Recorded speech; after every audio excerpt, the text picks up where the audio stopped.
Hello everyone and welcome to the movie show. I'm your host Tyler Calkins, and today we're going to be doing a movie review for Invisible Man. We're going to start with some non-spoiler stuff, just the general broad strokes, and then I'll dive into spoilers at the end, but I'll throw up a warning, let everybody know to check out if you haven't seen the movie. Going into the film, I wasn't super excited about it. It wasn't something that was like, oh my god, I gotta see this movie. I was just like, I really like Elisabeth Moss. I think she's a very talented actress. So I go into the movie tonight, it's going to be okay. This film is phenomenal. Oh my god, this movie is so good. The twists, the turns, your jaw drops. It hits the floor repeatedly. It hits the ground running and doesn't quit.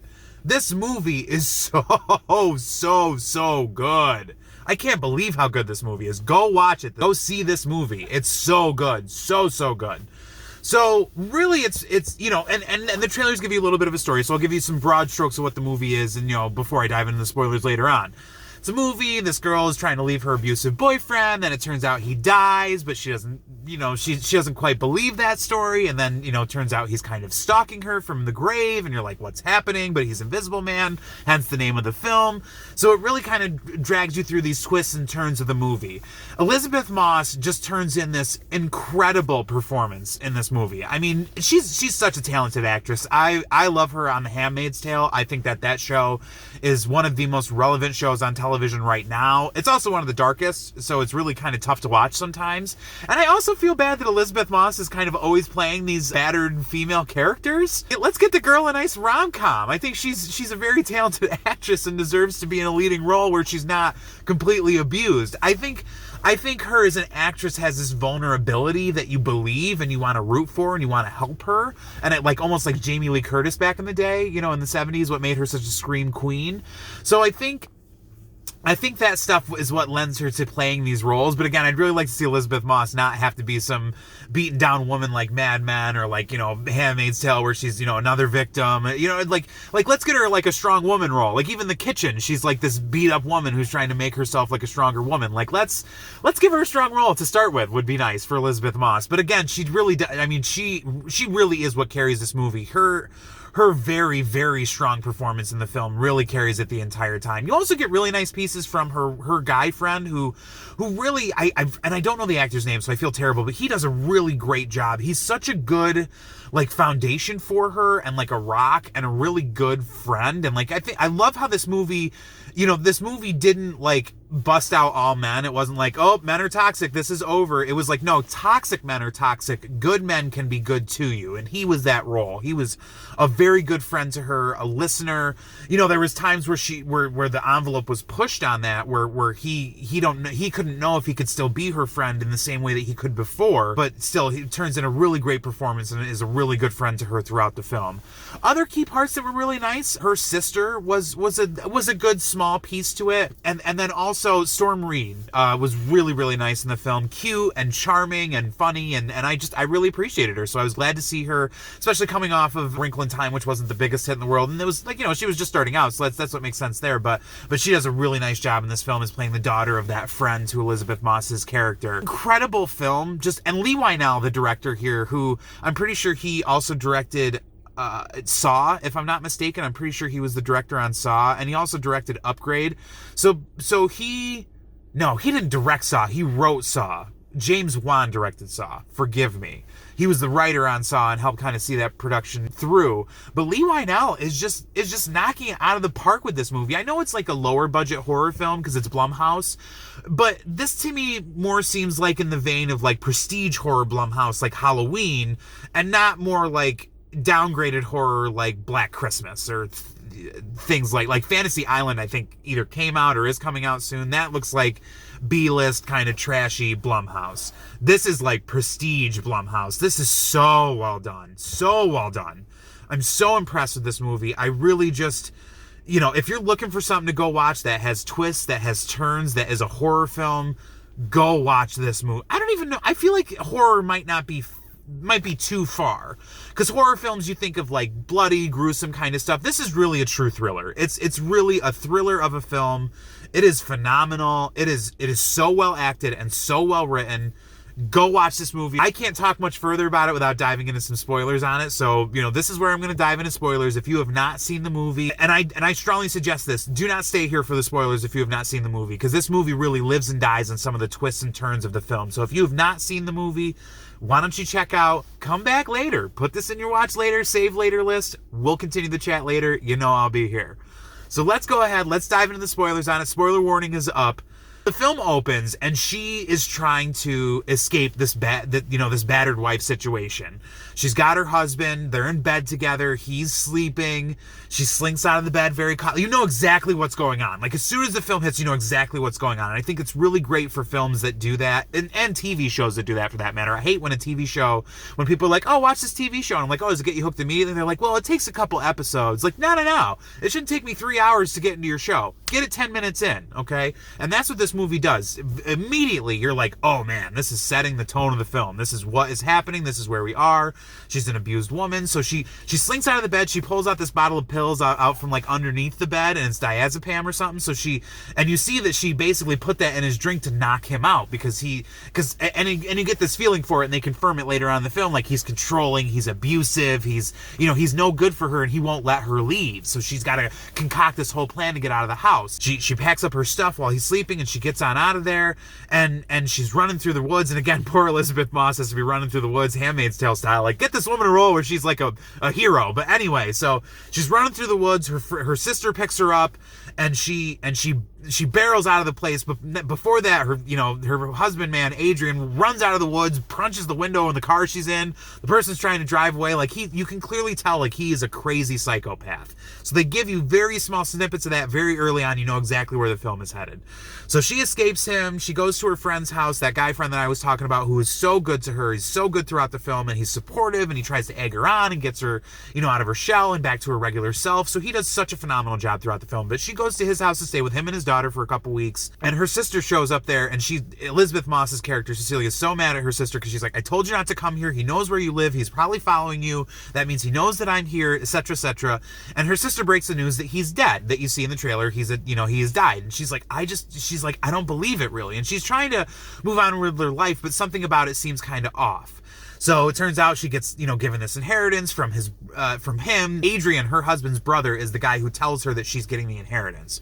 So he's kind of involved in handling the trust and getting the money to her. She goes ahead, she collects that money that she's supposed to be getting, and then things start to go kind of awry.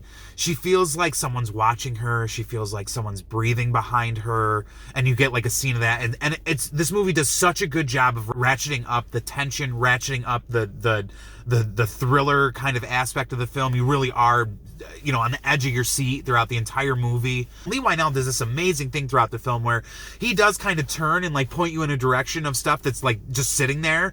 It's like he's training your brain throughout the film to be like, is somebody sitting there? Are they not sitting there? So it's really cool stuff. I really enjoyed it. Another moment that I really loved was, Elisabeth Moss is feeling like she's being watched, so she goes and sleeps in the room with Storm Reed, her friend's daughter character. And then you get this creepy scene, almost like what I thought Paranormal Activity should have been, or pushed more in this boundary, but this did it so much better. You see the blanket being pulled off of them, and then you see this camera flash. And you're like, oh my God, she's going to wake up and someone's going to be holding the phone there. But she wakes up and there's just this mannequin there, which is in Storm's room as normal. Her character's name isn't Storm. I keep calling her Storm, but we'll just call her Storm because it's Storm Reed. She's a great actress. We'll just call her Storm. They're sitting there, and they're sitting in the bed, and the blanket is pulled off, and the pictures are being taken. Elisabeth Moss wakes up, and she's like, my God, somebody is like staring at me. Somebody is looking at me. But she realizes, okay, I'm just being crazy. Nobody's in this room. We're fine. Oh, and that's right, because she thinks he's sitting in the chair, and she throws the blanket on the chair, and nothing's there, no silhouette, so she realizes that she's probably just thinking crazy.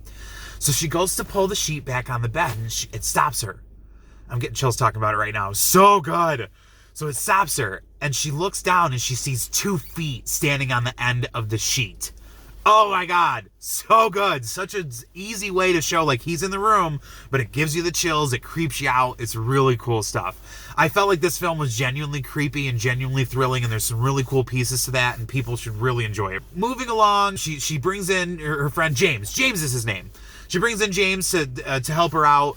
He he's like, nobody's in this room, you're crazy, and she just goes back to sleep and moves on with her day. Later on in the film, she's like, no, I really believe like this guy is stalking me. Like he's really still alive. He's really figured out a way to just stalk me and whatever. So she tries to go to her sister to explain to her like what she's going through, and her sister is very chilly, and she's like, don't come to my house and come asking for help when you send me an email of all this stuff that I'm so suffocating and you can't stand me. And she's like, what are you talking about? I didn't send you an email. I don't even know what you're talking about. So she goes back home to her, because her sister totally slams the door in her face and is like, don't come here. So she goes, Elisabeth Moss's character Cecilia goes back home and checks her email, and she sees that somebody sent an email from her email to her sister telling her all this stuff like, I wish you had died instead of my husband Adrian. You're suffocating, you're awful, I can't stand you. And you know that that's Adrian who sent that email. You know that this is this guy just kind of messing with her life. She's trying to get help, but everyone's not really believing her, not trusting her. You get that kind of stuff. So then she decides, like, let me go back to his house. Let me break into his house. Let me go back in there and see if I can find something that kind of tells me what's going on. Oh, before this happens, she goes home to kind of lay on the floor and cry because she's like, oh my God, this guy is still messing with my life. Like, he's totally still ruining my life. And Storm Reed's character, Storm Reed comes in and she's like, oh, maybe I should kick my dad out and we should have a girls' night. And she's like, you know what? I'd really like that. And all of a sudden, Invisible Man punches Storm Reed in the face. And Storm Reed's like, oh my God, Cecilia, why'd you hit me? And then her dad comes in and like everybody thinks Cecilia hit Storm. And Cecilia's like, oh my God, I didn't. I would never hit you. I love you. Like, why would you think that? So like, just again, this guy's like totally ruining her life, right? So she decides, I'm going to go back to his house. I'm going to try to investigate and see like what he's done to be able to make himself invisible and stalk me. And she finds his invisible suit. She goes back to his house. She finds his invisible suit. And she's like, oh my God, I know what's happening now. And she gets in an Uber. She drives home. And before this, after she gets accused of slapping Storm, she's still in the house and she knows that Adrian is in the house with her. And there's this great scene where, he's like basically, and it's not amazing because he's abusive to her, certainly not, but it's this amazing scene where he's invisible and he like lifts her up and he's choking her and you're like totally shocked. You're like, oh my God, I knew it was there, but you got chills. It's like horrifying, totally scary, totally amazing, totally crazy. She escapes from James' house.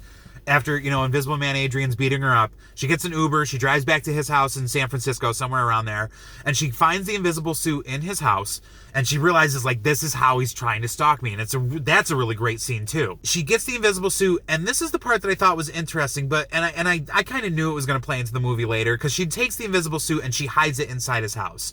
She doesn't take it with her, and I thought that was kind of a garbage plot hole, because you would think if somebody's stalking you and you're trying to make it seem like they're stalking you and trying to understand it, you would take that suit with you to be like, here's the proof I have that he's not dead. She gets this information. She gets back into the Uber that she told to wait for, and she calls her sister and she's like, hey, I need you to meet me somewhere. I need you to meet me somewhere public. I don't think I have much time. Please come meet me. So her sister meets her in this restaurant and she apologizes to her sister for the email that she didn't send, but she still wants to like mea culpa, like I love you. Please don't hate me. And all of a sudden, my jaw hit I was in shock. My jaw hit the floor. 2 times in this movie, my jaw was like, what? So all of a sudden, she's talking with her sister, and Elisabeth Moss, because Cecilia's trying to explain to her sister, like, this guy's still stalking me. He's trying to ruin my life. He's really trying to just ruin everything I love. And you see this knife just sitting behind Cecilia. And her sister sees it, and she's like, and all of a sudden the knife slits the sister's throat. And I was like, what is happening? What? And then the knife goes right into Elisabeth Moss's hand, Cecilia's hand. So it looks like she slit her sister's throat. And all the patrons in the restaurant are like freaking out and running away. And then she gets arrested. It was like, oh my God, so crazy, so good. She gets put in a mental institution. And in this mental institution, she's trying to explain to them, like, look, that guy killed my sister. I know he did. That scumbag killed my sister. He's in a suit. He's stalking me. I can't tell you because he's in the room listening and he's going to find how I figured out. So really great stuff. So eventually, and this is the other scene that made me my jaw hit the floor. So she got her blood tested, obviously, when she goes to the hospital, which is what they do. And they were like, so we found some stuff in your blood, but did they tell you that you were pregnant? And she's like, excuse me? And they're like, yeah, you're pregnant. She's like, there's no way I'm pregnant. I've been taking birth control pills. And she explains that earlier in the film. Like, he wanted to have a baby. I did not because he's a psychopath. I've been taking birth control pills. So she finds out she's pregnant. Again, my jaw hits the floor. I'm like, oh my God, what? What? In this movie, the twists, the turns, they're so good. She gets a visit from this brother who runs the trust, who gives her the money, and he's like, hey, so we talked about this trust, and basically if you ever were convicted of a crime, we would stop sending the money, or if you were deemed incompetent, we would stop sending you the money. So if you could just sign the sheet and sign the money over to me, that'll be great. Or we'll just, you can fight me in court for it and that'll cost you more money. Or, and he's like all sly about it. And he's like, or if you want, you can go ahead and make a phone call to my brother and tell him you'll keep that baby and go back with him. So you can clearly see that this brother who earlier in the film was like, I hated my brother, he was a scumbag. Like, no, clearly you're involved as well. And Cecilia has this amazing line where she looks at him and she's like, I used to feel bad for you because you were a brother to this narcissist, but it turns out you're kind of exactly like him, except the jellyfish version. You don't have a spine.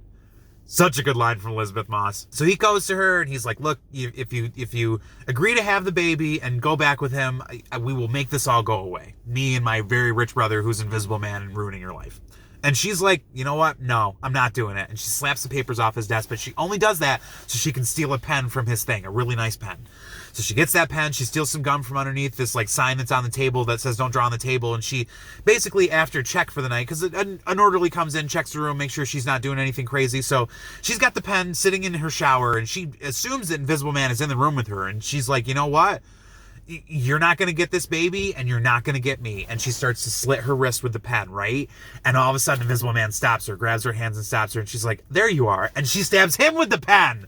Oh my God, so good. And his suit is malfunctioning and it's such a hot mess. So good. He tries to, a cop sees her struggling in the room and he's like, get back in bed. What are you doing? And then he turns over and he sees Invisible Man. He's like, what? And Invisible Man messes him up and she tries to run out of the room and a bunch of cops try to chase her and Invisible Man kills those cops. It's like a hot mess disaster. She's just trying to escape, but he's glitching. The suit's glitching. So you're getting the vibe of how he's able to do this stuff and what's happened. So he eventually escapes from the hospital and she tries to chase him down. And he says to her, if you don't come with me, basically, I'm going to hurt the people you love and that's going to be your fault. Typical gaslighting bullshit. She's chasing him and she knows that he's headed basically for James's house to take out Storm, to take out her friend, the daughter of her friend. And oh my God, so Storm is in the house and she wakes up, she thinks somebody's in her room and she sprays her pepper spray and all of a sudden there's all this commotion because he is in the room and you're like, oh my God. So she tries to escape. He pulls her back. James ends up showing up to the house. He gets beat up by Invisible Man. And you're like, oh my God, he's going to kill James. He's going to kill the girl. All these people Cecilia loves are going to die. What are we going to do? And since Cecilia comes in, she's got a gun and she shoots him. And you're like, hell yeah, you get that. You scumbag, you get shot. And then she pulls his mask off and it's Tom, the brother who runs the trust. And we all know it's not him. You all know it's not him. And she knows it's not him. But James is trying to be like, look, and they end up finding, because they end up searching Adrian's house, they find Adrian in his basement, tied up and locked up, right? And Cecilia's having none of it. She's like, oh, hell no. I know what's going on here. He's trying to gaslight me again and make me think I'm crazy, and I'm not having it. She tries to go back to James's house. She tries to get back on track, and then she gives Adrian a call, and Adrian's like, I'm so glad you called. And she's like, look, I'm going to come to your house. So she goes to his house. And she's trying to just feel it out. Look, I don't know what I'm about to do with this baby. I don't know what I'm about to do with my life. But if we're going to move forward, I need you to tell me the truth. And he won't do it. He's like, well, the truth is, I'm sorry that my brother did all these things to you. And she's like, no, I need you to tell me the truth. And he's like, well, I'm sorry. I didn't do anything. I'm sorry my brother did these things to you. I'm sorry this happened. And she gets emotional and she's like, I need to go clean myself up. And she goes to the bathroom. And he's sitting there and he's staring across the table with this very angry look on his face because he's kind of been asked to tell it and he won't. And all of a sudden you see his one hand go up, this other hand go up with the knife, and he slits his own throat. But it's her. She got the invisible suit that she put in the closet. She's put it on, and she slits his throat. So then she slits his throat, and he's dying off the side of the table, but it's on camera enough that it's on security footage that he's, it looks like he killed himself. So she runs in and she's all, oh my God, he's killed himself. She calls 911. I got somebody who's trying to kill himself. I need help. Oh my God. And she's such a good actress, Elisabeth Moss is, that she's crying throughout the scene, very believable. And as soon as she hangs up the phone, stone face. And she just looks at him and she repeats a line back to him that he said to her a couple times in the film. And she looks back to her and she goes, surprise. It's callback to previous in the film. She gets her revenge. It is so damn good. This movie is so good. The writing is so good. The acting is so good. The direction is so good. I cannot rave enough about it. I'm just so impressed with it. Such a great job. Great work from Blumhouse. Great work from Universal. Really, really great film. Go watch this movie. More importantly, though, what are your thoughts? Were you interested going into it? Have you seen it? And were you shocked by the twists as I was? Because I was so shocked by these twists. It was such a twisty, turny, shocking, thriller of a film. Really well done. Did you think the same? Go ahead. Comment down below. If you like this video and you want to support this channel, don't forget to hit the like button, hit the subscribe button, and ring that bell to the top. That way you don't miss any of my new content. As always, thank you for watching. We'll see you soon.